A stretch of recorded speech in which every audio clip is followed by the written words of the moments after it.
from the History Channel. In October of 2020, a sharp-eyed investigator scans satellite images of Antarctica and comes across a site that stops author Brad Olson in his digital tracks. It's a metallic-looking object half covered in ice. Look closer. It sure seems to be a raised disc casting a shadow onto the ice. Olson thinks that as the ice melts, an alien spacecraft has emerged from where it was left thousands of years ago. But what alien would park their ride in such a hostile place? Antarctica and Mars are both extremely sterile environments. If I were a Martian and I wanted to choose a place on Earth to live, Antarctica, it'd be the closest thing to home I could find. Now, was it from the past or is it from the present? Have you personally ever met one of these species from the underground?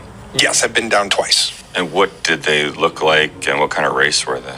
I actually met raptors, the subterranean indigenous reptoids on planet Earth who are from here. They developed here, they evolved here, and they've been living underground for a very, very long time. So a reptoid is a term to describe any general species of a reptilian origin.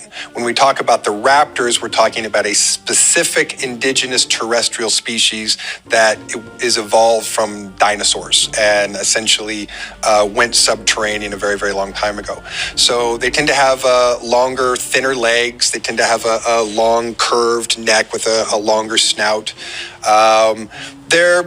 I wouldn't go so far to say is that they're friendly. I would go so far as to say that they're not hostile, but people are given sort of general warnings to not wander into their territory because you might end up food if you run into the wrong group of people.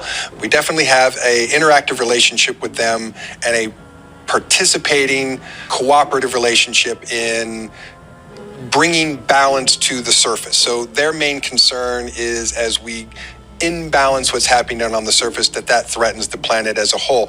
Now, their subterranean civilizations will survive regardless, but they have an interest in whether or not the surface world is healthy or not. And so the worse it gets, the more they kind of, have to communicate to us, you can't just destroy life on the surface. You need to fix that or we'll take some action. So could it be that they are possibly living underground in Antarctica? Another theory is that the North Pole and the South Pole are strictly prohibited for any person to go because it's a gateway to the center of the Earth where the aliens apparently live. I've always believed that there's life in the center of the Earth. Originally, I thought it was underwater life. Now I'm thinking it could be the reptilians. What do you guys think?